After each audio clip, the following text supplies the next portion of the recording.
중요한 그 CIF에 대해서 이야기를 하고 있는데 왜 이렇게 전화가 많이 올까요? 그죠?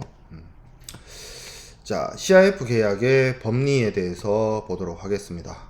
되게 뜬금없이 자꾸 연락이 와가지고 중간에 수업을 끊고 이런 일이 있었는데 미안하게 생각을 합니다. 자, CIF 계약의 법리부터 볼게요. 소유권 이전이에요. 소유권 이전. 우리 인커텀스, 우리의 이제 인커텀스는 참 편한 팔자라서 소유권 이전에 대해서 이야기를 하지 않아요. 근데 사실 뭐 실제 무역 계약을 하는 사람 입장에서는 이것이 매매 계약이고, 매매 계약이란 건 결국에는 매도인이 매수인한테 물건 파는 건데, 결국에는 소유권이란 것도 매도인에서 매수인에게로 이전할 수밖에 없는 겁니다. 그거를 사실 여러 가지 국가의 법들이 상충되고 충돌되는 문제로 인해서 CISG도 비겁하게 이야기하고 있는 거고, 그냥 소유권 이전해야 된다라 놓고 어떻게 소유권 이전하는지에 대한 언급은 없는 거고요. 인커텀스는 아예 얘기조차 없어요. 소유권이라는 말. 그렇지만 인커텀스는 얘기하지 않지만 실제로 FOB와 CIF를 쓰는 사람에게는 소유권 이전이라는 이슈가 있는 거죠. 그러면 CIF를 쓸 때 소유권에 대한 이야기를 할 수밖에 없어요. 왜 그러냐면 생각해 볼게요. FOB라고 칩시다. 수많은 FOB 중에 인커텀스 FOB만 놓고 얘기를 해봅시다. 인커텀스 상의 FOB는 물품의 인도와 위험의 이전과 비용의 분기가 어디서 이루어지죠?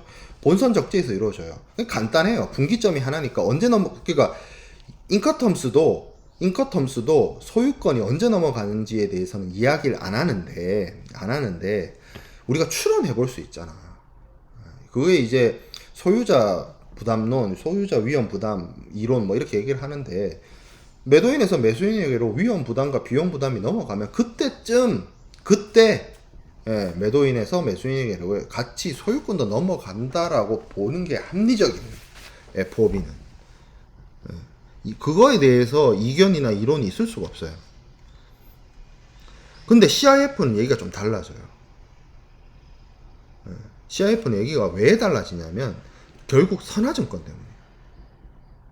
FOB나 CIF나 똑같이 선적지 조건이라고 했잖아요. 그러니까 FOB가 물품을 본선 적재하거나 조달했을 때 매도인에서 매수인에게로 소유권이 넘어간다라고 볼 수 있으면 CIF도 그렇게 봐야 되는데, 그렇게 봤을 때 문제가 뭐가 있냐면 아직 선화증권이 매도인의 손에 있다는 거예요.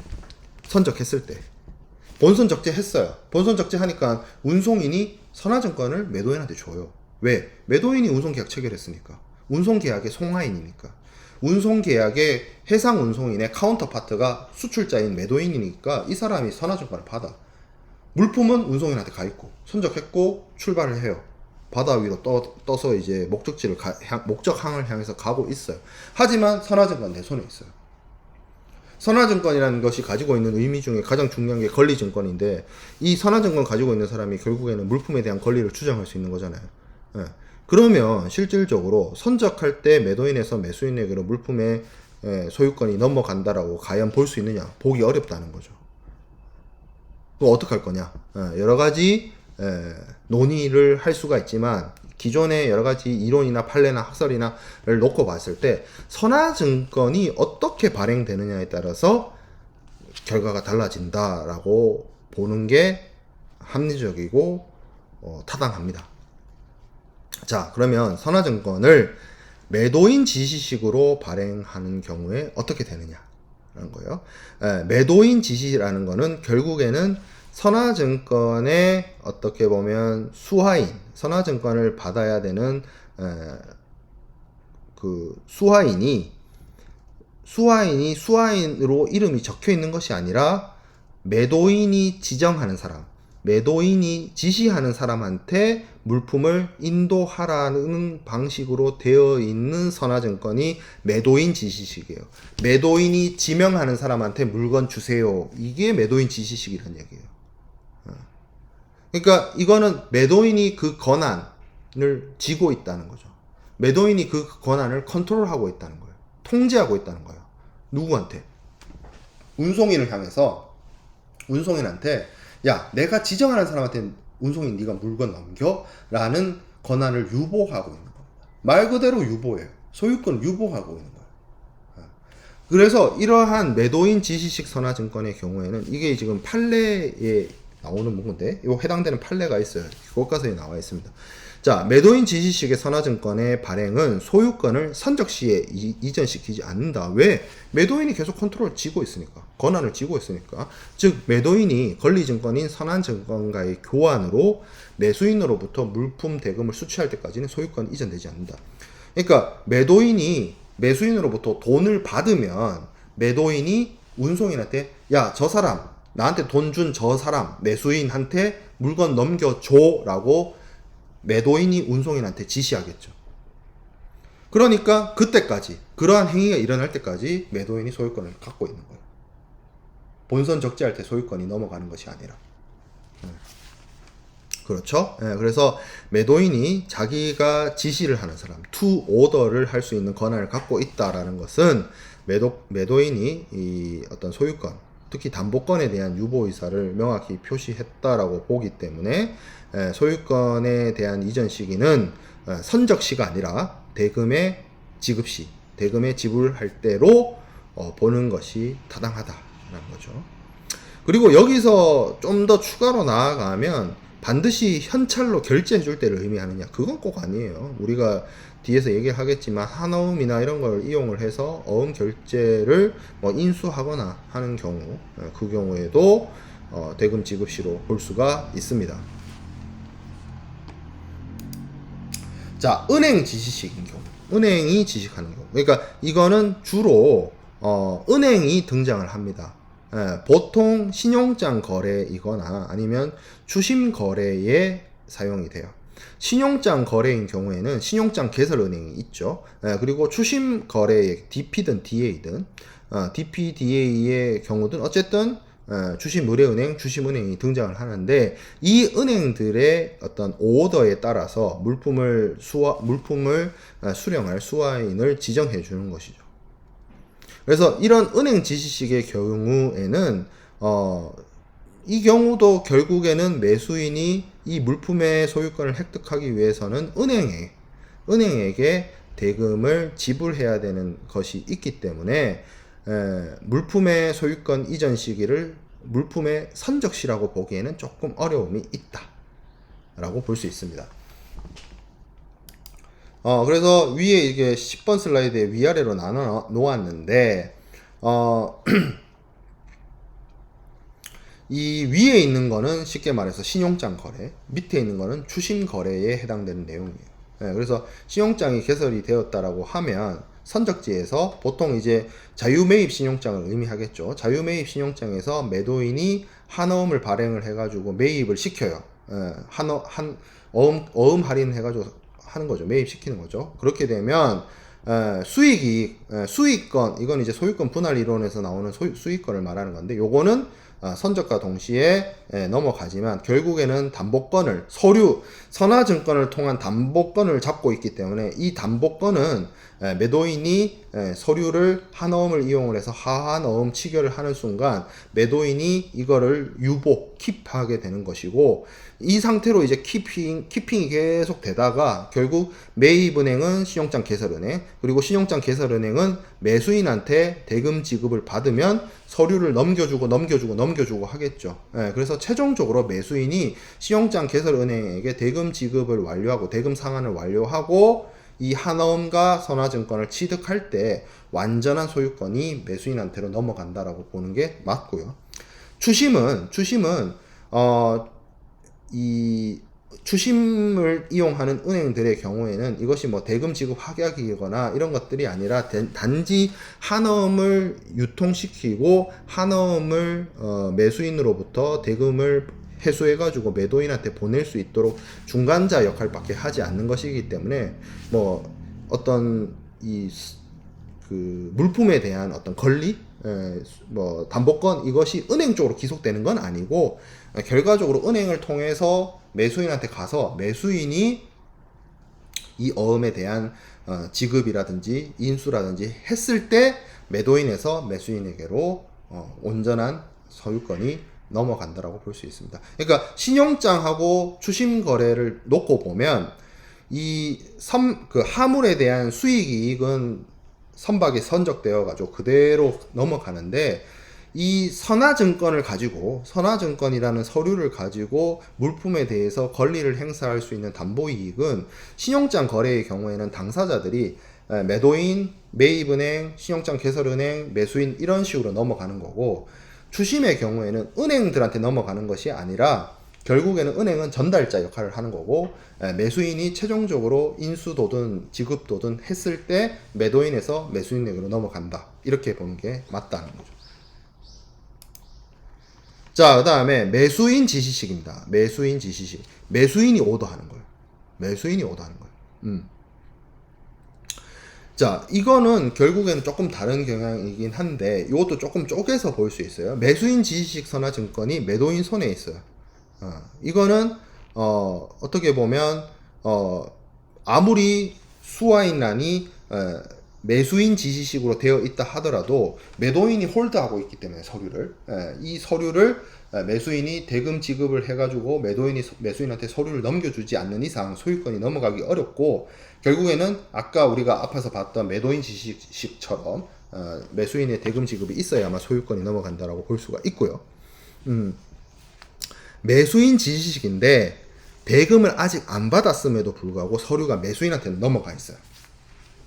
이 경우에는 매도인이 서류를 통해서 물품의 소유권, 물품의 담보권을 키핑할, 유보할 의사가 없다라고 볼 수 있습니다. 그래서 물품 선적 시에, 그러니까 매도인이 소유권 유보를 안 하겠다는 거예요. 이렇게 처리하는 겁니다. 이렇게 처리할 매도인이 세상에 어디 있을까 싶긴 하지만, 그런 경우에는 물품의 선적 시에 소유권이 같이 넘어가는 것으로 보고 있고요. 자, 매수인 기명식이 있어요. 이건 기명선화증권이죠. 기명선화증권은 사실 선화증권의 원래 취지대로 보기가 어렵습니다. 사실 시웨이빌이나 기명선화증권이나 뭐 거의 같아요. 그리고 매수인을 수화인란에다가 기명을 했다는 것은 유통을 전제하지 않는 거예요. 이렇게 할 바에는 시웨이빌 쓰는 게 낫지. 선화증권을 해가지고 굳이 뭐 할 이유가 없어요. 그래서 이거는 그냥 매도인이 역시나 매수인 지시식처럼 매도인이 매수인을 향해서 물품에 대한 소유권을 대금 지급받을 때까지 키핑해 두겠다는, 소유권을 유보시키겠다는 의사가 없는 것이기 때문에, 이 경우에는 물품이 그냥 단순하게 그냥 선적되면 매도인에서 매수인에게로 소유권이 넘어간다라고 볼 수 있고, 이 경우에는 사실 non negotiable, 그러니까 이게 기명식 선화증권 이런 거는 그 운송 중 전매라든지 뭐 선화증권의 유통이라든지 이런 것들이 사실 어렵기 때문에 실제 무역 거래에서 사용하기는 조금 어렵습니다. 자, 그 다음에 위험의 이전인데, CIF의 위험 이전은 어떻게 될 것이나, 사실 뭐 논의를 하려면 복잡한 논의를 할 수 있고, 뭐 간단하다면 또 간단한 문제이기도 해요. 영국 물품매매법 SGA의 20조에는 소유자주의라는 게 있어요. 이게 그겁니다. 소유자의 그러니까 위험 부담에 대한 소유자, 그러니까 물건이 박살나고 물건이 깨지고 물건이 없어지면 누가 가장 손해냐? 물건 주인이 손해죠. 그래서 소유권과 물품에 대한 위험 부담의 책임은 일치한다. 그러면 다시 이거를 놓고 보면 물품에 대한 위험에 대한 책임이 있는 사람이 소유권자다 라고 볼 수 있는 거예요. 그러니까 인커텀스가 눈 가리고 아웅한다라는 이야기를 할 수 있는 거죠. 인커텀스에서는 소유권에 대한 이전 규정은 없지만 뭐에 대한 이전 규정은 있어요. 매도인에서 매수인에게로 물품에 대한 위험 부담이 넘어간다라고 이야기하고 있죠. 그런데 영국 법에서는 사실 돌이켜 생각해보면 영국 법을 기준으로 영국 물품매매법 SGA를 놓고 생각을 해보면, 위험 넘어갈 때 소유권도 같이 넘어가겠구나 이렇게 생각해 볼 수 있는 거죠. 물론 영국 한정. 자, 그리고 미국 통일매매법 UCC 제22조에 뭐라고 되어 있냐면 똑같은 내용이 똑같이 들어가 있어요. 이 소유자주의에 대한 내용. 그런데 거기에 더해서 단서에 뭐라고 해놨냐면, 매도인이 매수인의 계약 이행을 확보하기 위해서 소유권을 유보하고 있는 경우에는 인도가 있을 때부터 물품의 위험은 매수인이 부담한다. 자, 계약 이행을 확보하기, 매수인의 요 말 있죠. 매수인의 계약 이행을 확보하기 위해서. 이건 뭔 말일까요? 매수인이 돈 줄 때까지예요. 매수인이 계약 이행을 해야, 우리 매수인의 의무 배웠잖아. 뭐예요? 가장 중요한 거. 돈 주는 거. 그러니까 돈 주는 거, 돈을 받아내는 것을 위해서 매도인 입장에서는 돈 떼이면 안 되잖아. 그러니까 매수인이 돈 줄 때까지 뭐 하겠다는 거야? 내가 소유권 킵해놓고 있을게. 매수인이 나한테 돈 주면 이 소유권 매수인한테 넘길게. 그 얘기잖아. 그걸 가능하게 하기 위해서 우리가 뭐 쓴다 했어요? 한어음 쓰고 선화증권 쓴다라고 했잖아요. 그러면 어떻게? 그렇게 소유권을 킵하고 있다라고 하면 우리가 앞에서 봤던 뭐죠? 매도인 지시식이라든지 뭐 은행 지시식이라든지 그런 것들이 해당이 되는데 그러면 그때 그건 알겠어. 그건 알겠는데 그러면 위험은 언제 넘어가는데? 라고 했을 때 물품에 대한 인도가 있을 때부터 위험은 매수인이 부담한다. 그러니까 이거네요. 소유권 유보하고 상관없이 물품에 대한 위험 부담은 매도인에서 매수인에게로 물품이 인도가 되면 이루어진다라는 거죠. 물리적으로 인도가 이루어지면, 다시 말하면 인커텀스 상에 있는 CIF처럼 본선 선택하거나 조달할 때 위험 부담이 넘어간다. 그때 인도되고 위험 부담도 넘어간다라는 거죠. 소유권 유보하고 상관없이. 소유권은 일단 키핑을 해놓을 수 있다는 것인데, 위에 앞에서 본 것처럼 위험은 그게 아니라 물품을 인도할 때 넘어간다. 그러면 결국에는 이 영국 물품매매법 제20조에 이야기하고 있는 소유자주의의 뭐예요? 예외적인 상황인 거죠. 기본 원칙은 물품을 소유하고 있는 사람이 그 물건이 박살나고 깨지고 부서졌을 때의 책임을 집니다. 근데 지금 CIF는 어떻다는 거예요? 이 단서 규정이 뭔 얘기예요? 내가 소유권은 안 넘겼어요. 소유권은 매도인이 가지고 있어. 근데 물품의 물리적인 인도는 이루어졌어.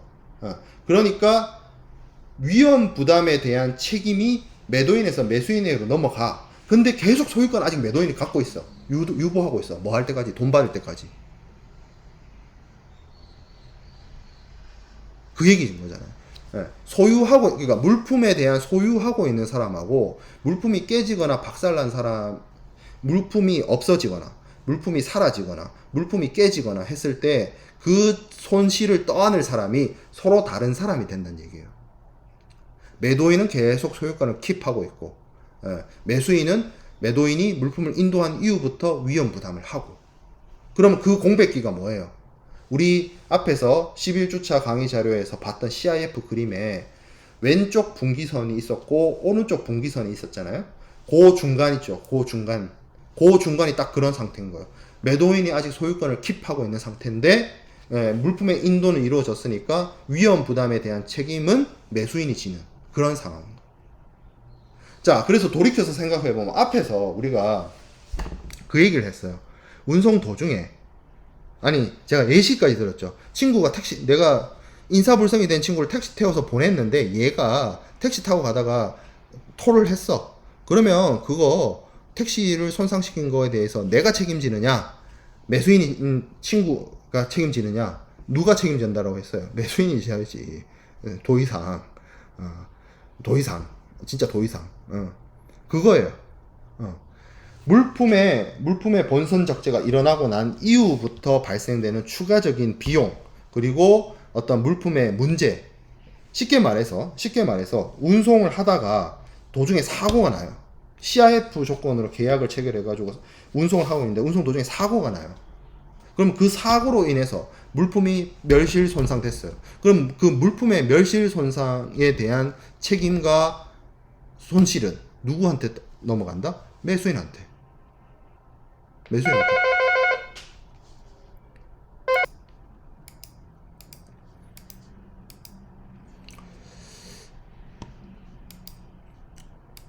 자, 그래서 정리를 하면 CIF 계약에서의 위험은 선적과 동시에 넘어간다.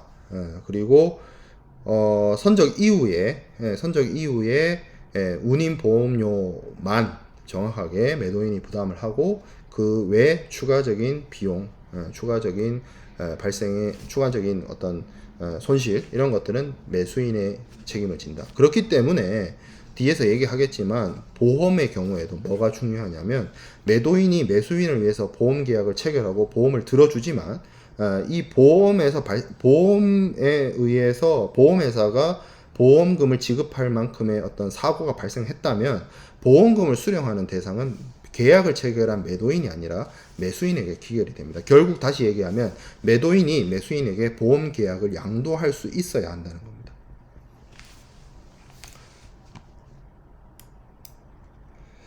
자, 그렇죠. 그리고 요거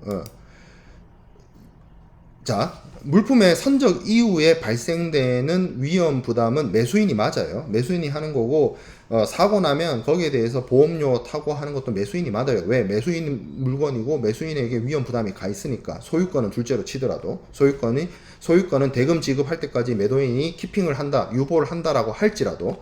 근데 이런 경우가 있어요. 물품이 목적지에 도착해서 열어봤는데 이게 운송 도중에 발생된 어떤 사고나 이런 것이 아니라 물품 자체가 처음부터 잘못되어 있는 물건. 그래서 뭐예요? 고유의 하자. 물품 자체의 고유적인 하자의 경우에요. 이 경우에는 이거를 매수인이 책임으로 진다라고 하는 거는 문제가 있겠죠. 그렇기 때문에 그거는 매도인의 책임으로 봐야 됩니다. 어떤 물품 자체가 상품 자체의 문제인 경우, 상품 자체의 비정상, 상품 자체의 하자, 상품 자체의 문제인 경우에는 책임의 기결이 아무리 물품 선적 이후에 발견되어졌다 할지라도 그걸 매수인한테 책임을 물을 수는 없기 때문에 매도인의 책임으로 기결이 된다라는 점입니다. 자, CIF 조건의 의의 보도록 하겠습니다. 선적 서류의 의의고요. 수출하물은 선적 및 선적과 관련된 여러 가지 사실을 증명하는 선화증권을 수출업자가 수입업자에게 제공하는 서류와 신용장 거래의 경우 신용장에서 요구하는 서류를 말합니다. 대표적으로 상업성장, 선화증권, 보험증권을 이야기를 하는 거고요.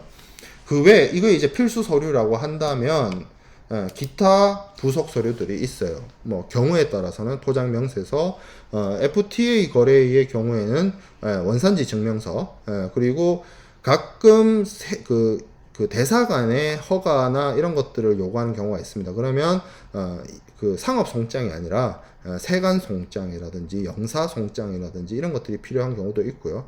뭐 품질 보증이 필요한 경우에는 품질 보증서 같은 서류, 뭐 검사를 했다라면 검사증, 뭐 이런 것들, 그리고 이제 벌크 화물 같은 경우에 따라서 용적 중량 증명서 이런 것들이 요구되어지는데, 그렇죠. FTA 화물 같은 경우, FTA 수출입 화물 같은 경우에는 원산지 증명서가 또 필수적으로 요구되어지고, 그거는 어떤 무역 계약의 어떤 문제가 아니라 제도적으로 FTA 특혜 관세를 적용받거나 할 때 원산지 증명서를 필수적으로 요구하는 경우가 있죠. 하지만 우리가 단순하게 무역 계약에 놓고 봤을 때는 상업성장, 선화증권, 보험증권 이게 제일 중요하다. 그리고 매도인은 선적지에서 이러한 서류들을 준비를 해서 서류 인도의 의무를 이행을 해야 된다라는 것이죠. 자, 여기서 상업성장부터 먼저 얘기를 하면, 상업성장은 매도인이 매수인에게 계약과 일치하는 물품을 공급을 하고 그 증거를 제공하는데 이것이 상업성장이라고 할 수 있습니다. 어떻게 보면 물품의 명세서라고 할 수도 있고요. 아니면 이러한 물품이 공급되기 때문에 거기에 대한 대금이 얼마입니다 라는 대금 청구서의 역할을 하기도 합니다. 여러분들 혹시 인터넷 서점에서, 저는 이제 주로 교보, S24 이런 데 이용을 하는데, 그러면 이제 보면 책만 오는 게 아니라 보면 송장이라고 해서 딸려와요. 거기에 책 제목, 저자, 그리고 가격 이런 거 적혀 있어요. 그게 쉽게 말하면 딱 송장이에요. 그거 이제 국내 거래 송장인데, 국제 거래에 있어서도 매도인이 매수인에게 물품의 명세나 가격이나 이런 것들을 적은 서류를 송부할 수 있다라는 겁니다. 자, 그리고 이제 가장 중요한 선화증권. 선화증권이라는 거는 우리가 여러분들이 앞에서도 계속 다루던 내용이고, 상무론이나 이런 무역학 개론이나 이런 데서도 충분히 여러분들이 접했던 것이긴 한데, 조금 법적인 부분, 선화증권이 가지고 있는 여러 가지 법리적인 부분에 대해서 정확하게 조금 더 정리를 하고 수업을 우리가 계약론이라는 수업에서 이 부분을 좀 다룰 필요가 있을 것 같아요. 그래서 그 부분은 조금 끊어서 가도록 하겠습니다.